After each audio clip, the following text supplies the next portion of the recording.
नमस्कार बच्चों, कैसे हो आप सब। आशा है आप सब स्वस्थ होंगे, अपनी पढ़ाई, परिवार और सेहत का ध्यान अच्छे से रख रहे होंगे।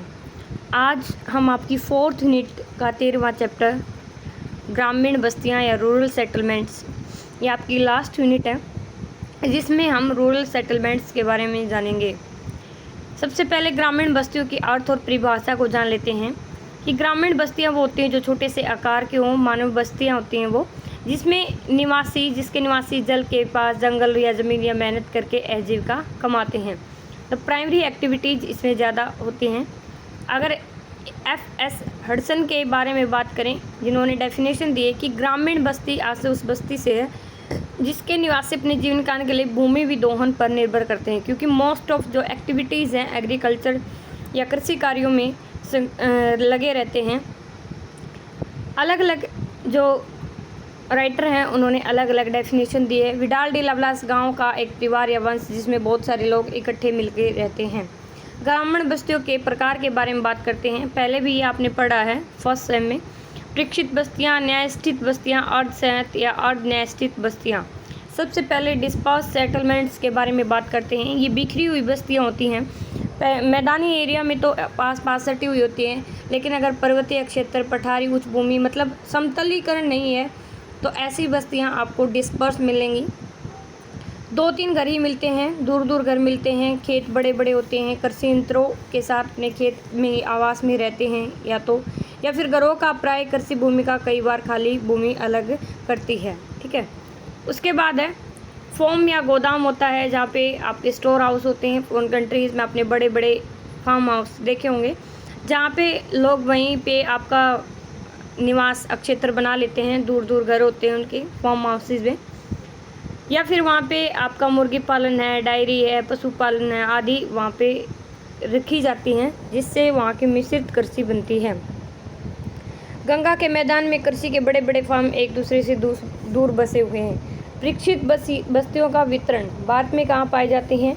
ऐसी जहाँ पे आपको पता है अंडुलेटिंग सरफेस होगा, ऊपर नीचे होगा, हिमालय की ढलानों पे हो गया, हिली एरिया में हो गया, तराई खादर में हो गया, पश्चिमी घाट क्योंकि आपका हिली एरिया है, राजस्थान में आपका डेजर्ट है तो वहाँ पे आपकी भी परीक्षित बस्तियाँ पाई जाती हैं।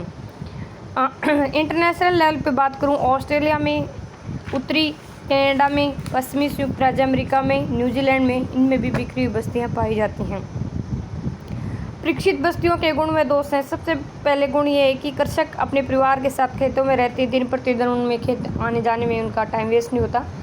एकांकी बस्तियों में सामुदायिक सुविधाओं के लाभ से वंचित रह जाते हैं, क्योंकि लोग इकट्ठे नहीं हैं तो सामाजिक सोशल डेवलपमेंट उनकी इतनी नहीं हो पाती। किसान के लिए निकटवर्ती गांव में रहने वाले किसानों के लिए निश्चित ही सही है ये। सघन गाँव के किसानों के अलावा अन्य लोग जैसे बड़े लुहार, नाई, धोबी, कुम्हार आदि के लिए चिकित्सक आदि भी इसमें रहते हैं, खुले अलग अलग एरिया में। सगर गांव के लोग कृषि कार्य की टोलियां बनाकर रहते हैं और उन्हें श्रम थकान महसूस नहीं होती। और परीक्षित बस्तियों में रहने वाला बड़ी थकान फील करता है, हंसी मजाक के लिए उसके पास लोग नहीं होते। परीक्षित बस्तियों के प्रोत्साहित करने वाले कारक भौतिक कारक हैं, क्योंकि आपका अंडुलेटिंग सरफेस होगा, हिली एरिया होगा तो वहाँ पे आपकी सेहत बस्तियाँ नहीं पाई जाएंगी। पर्वतीय क्षेत्रों के कारण वन, जहाँ पे वन ज़्यादा होंगे जिनको काटना आसान नहीं है, बहुत डेंस फॉरेस्ट है। गृह निर्माण, लकड़ी का निर्माण हर स्थान पर मिल जाते, तो वनों में रहने वाले लोग कहीं भी अपना घर बना लेते हैं। दलदली भूमि है। दलदली भूमि वाले क्षेत्रों में प्राकृतिक कुछ बाग तथा कृत्रिम रूप से बने बागों में अधिवास बन जाते हैं। कृषि भूमि भी सीमित रहती है और अधिवासों का आकार छोटा होता जाता है। अब है आपका 1 मिनट।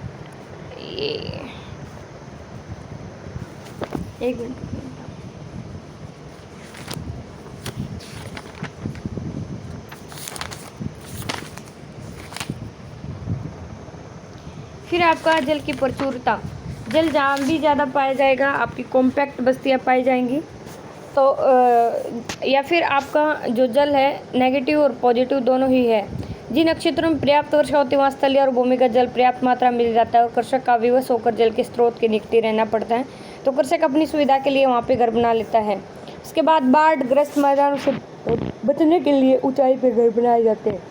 मानवीय और आर्थिक कारक भी अहम भूमिका निभाते हैं परीक्षित बस्तियों के लिए। प्रति व्यक्ति कृषि भूमि जो है अधिक है जहाँ पे, वहाँ प्रति व्यक्ति कृषि भूमि, जैसे ऑस्ट्रेलिया, कनाडा, अमेरिका में वहाँ फार्म हाउस में रहते हैं तो वहीं पे अपना घर बना लेते हैं। पशुचारण, जहाँ चरवाही होते हैं तो स्थान स्थान पर घूमते हैं, वो एकांकी आवास बनाते हैं कुछ दिन के लिए, जहाँ भी रुके वहीं पे अपना आवास बना लेते हैं। उसके बाद है जाति प्रथा। जाति प्रथा के कारण उच्च वर्ग के लोग किसी विशिष्ट स्थान पर अपना घर बनाना पसंद करते हैं, जबकि निम्न जातियों के लोग बसाव स्थल से हटकर दूर झोपड़ियां या मकान बनाते हैं या चारों ओर गांव के बाहर वाले एरिया में। सुरक्षा के कारण भी ऊंचे क्षेत्रों में जो टीले वगैरह थे वहाँ पे पहले राजा महाराजाओं के टाइम पे रहना पसंद करते थे, ताकि जिन प्रदेशों में चोरी, आक्रमण व लूटपाट की ज़्यादा खतरे थे वो ऊंचाई पे रहते थे। विकसित बस्तियों का विकास ऐसे होता गया। भूमि सुधार। जमींदारी प्रथा उन्मूलन के कारण भूमि के उपयोग पर किसानों का पूर्ण अधिकार हो गया और सुविधा के अनुसार मुख्य बस्ती से कुछ दूरी पर खेतों में लोग बसने लगे। उसके बाद है नेक्स्ट, न्यायस्थित या सहज बस्तियाँ। न्यूक्लिएटेड सेटलमेंट्स क्या होती हैं? ऐसी बस्तियाँ जिनमें झोपड़ियाँ मकान पास पास सटे होते हैं, ठीक है, न्यायस्थित बस्तियाँ कहते हैं। फिंच और टिवरथा ने न्यायस्थित बस्तियों को ब्लास के गुंचित, जैसे आपका अंगूर का गुच्छा होता है, ब्रूस ने केंद्रित, तो अलग अलग ज्योग्राफर ने अलग अलग नाम दिया है इनको। सहज बस्तियों का प्रमुख कारण है कि अगर जहाँ पे आपकी नदी घाटियाँ, उपजाऊ मिट्टी और समतल मैदान मिलेंगे वहाँ पे घर सटे हुए होंगे, लोग वहाँ ज़्यादा रहेंगे। सेमी एरिड एरिया में ये बस्तियाँ पाई जाती हैं। और नेक्स्ट है आपका, एक मिनट, सहज बस्तियाँ जो होती है केंद्रीय स्थल के चारों और बाहर की तरफ विकसित होते जाते हैं। कोई तालाब है, बावड़ी है, धार्मिक स्थल है, उसके चारों ओर ये विकसित होती जाती हैं। उसके बाद सामूहिक जीवन व्यतीत करते हैं। हिंसक पशुओं से, डाकुओं से, इनसे बचने के लिए लोग इकट्ठे होकर रहते हैं, सामाजिक आर्थिक सुविधा का लाभ उनको मिल सके। तो प्राय जल निकास की प्रणाली सुचारू न होने के कारण इनकी गंदी गलियाँ पाई जाती हैं। सहज बस्तियों का वितरण है जहाँ पे आपकी पॉपुलेशन ज़्यादा है, ज़मीन कम है, जैसे आपके चाइना हो गया, एक मिनट पहले,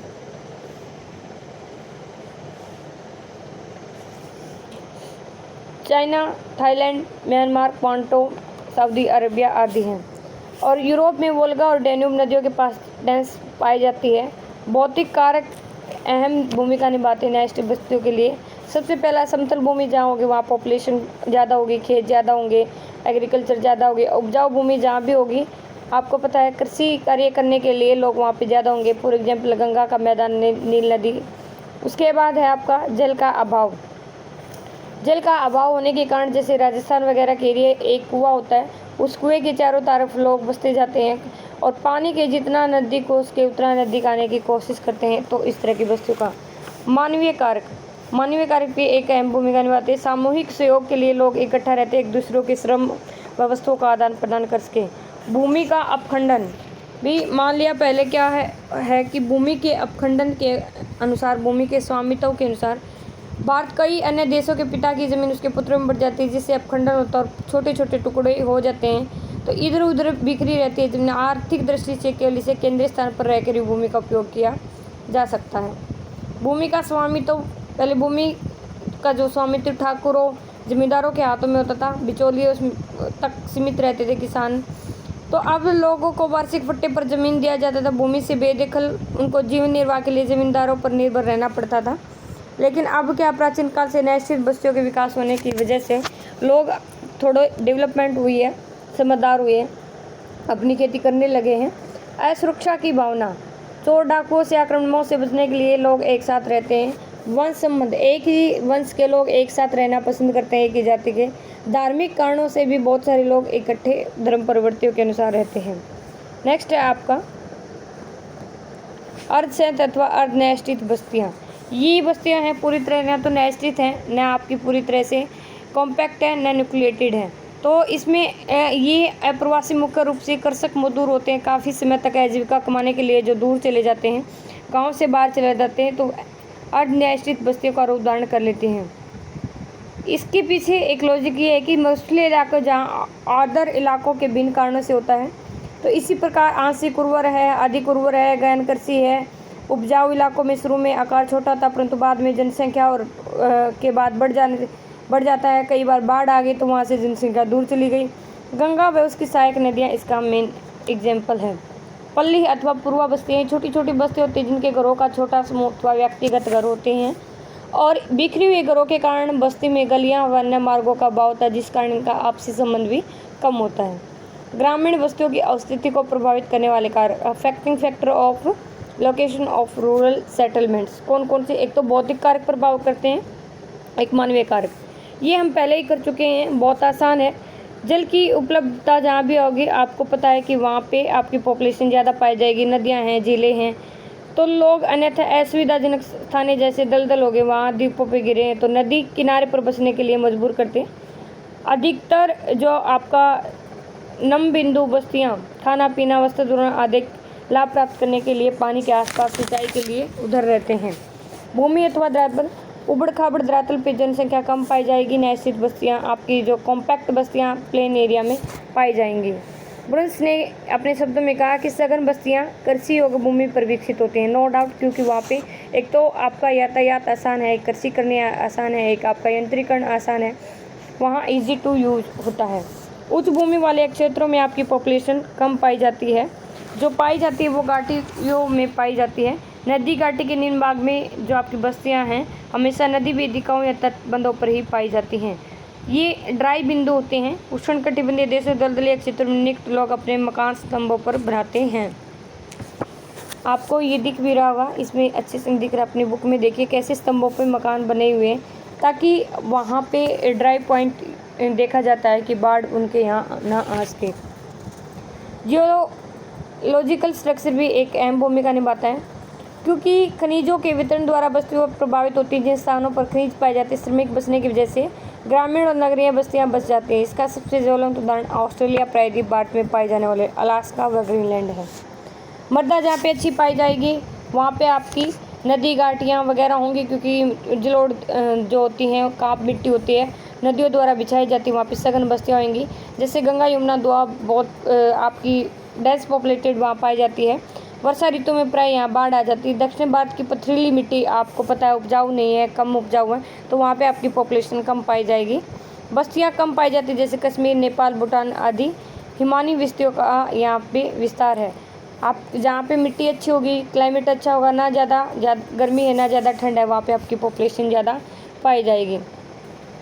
उसके बाद है सूर्य के संदर्भ में बस्तियाँ। शीतोष्ण कटिबंध में पता है आपको धूप की ज़्यादा आवश्यकता होती है, तो जहाँ धूप की ज़्यादा आवश्यकता होती है तो वहाँ बस्तियों का निर्माण इस प्रकार किया जाता है कि अधिकतम धूप को प्राप्त किया जा सके। तोषण कटिबंध में ये ध्यान दिया जाता है कि पर्वतीय इलाकों में सूर्य की दृष्टि से दो ढाल होते हैं, एक तो आपका जो सनी स्लोप है, एक छायादार। तो जो आपका सनी स्लोप है दक्षिण ढलानों पर, हिमालय पर, आल्प्स पर, तो वहाँ पे आपके बस्तियाँ ज़्यादा पाई जाती हैं।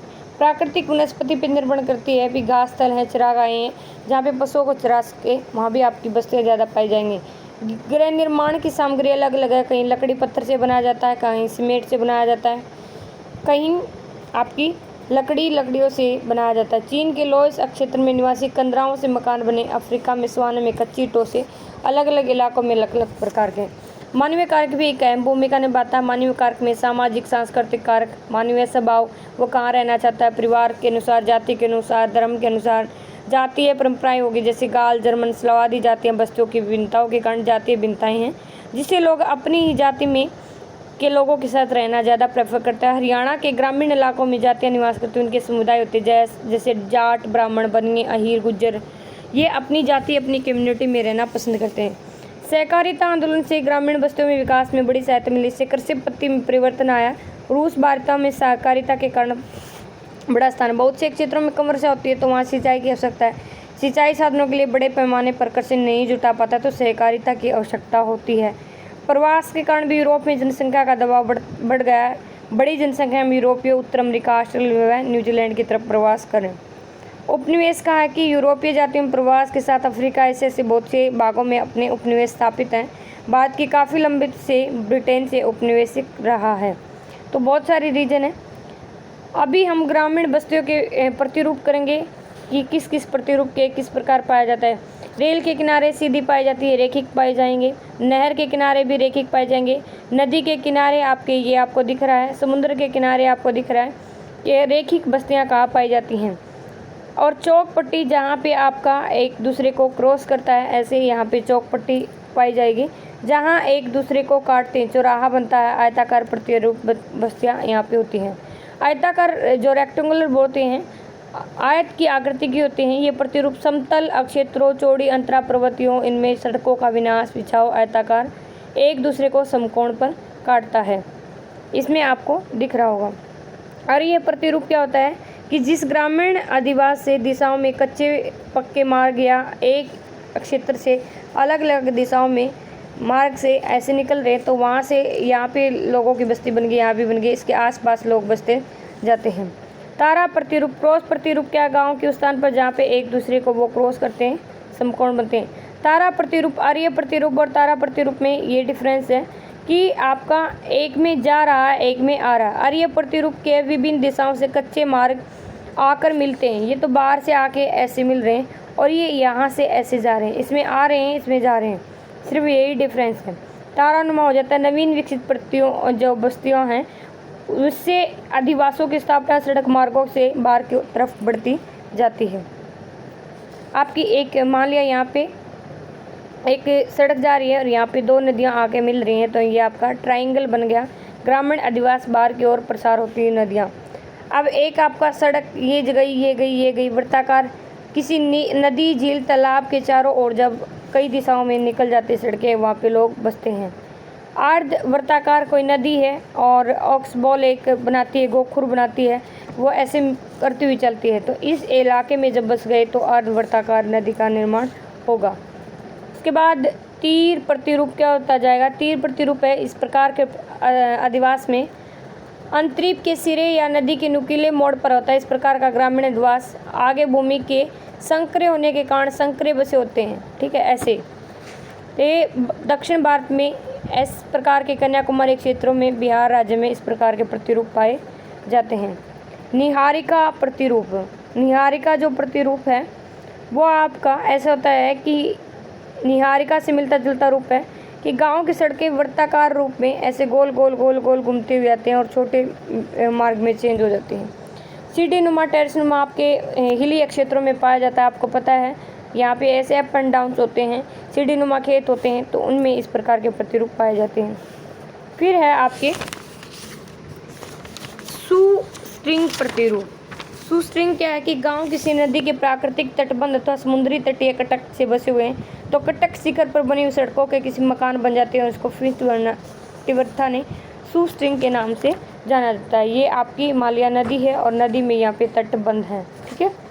पंखा प्रतिरूप, नदी के निक्षेप में जलोढ़ पंख होते हैं, डेल्टा होते हैं, और हिमालय के पाद क्षेत्रों में महानदी, गोदावरी, कृष्णा, यहाँ पे इस टाइप के अलग अलग और भी होते हैं, जैसे बी हाइव, जिग जैग, बहुत सारे टाइप के पैटर्न पाए जाते हैं। यहाँ आपका चैप्टर कंप्लीट होता है। कल हम origin and growth of terms के बारे में पढ़ेंगे। Okay, thank you very much. जय हिंद, जय भारत।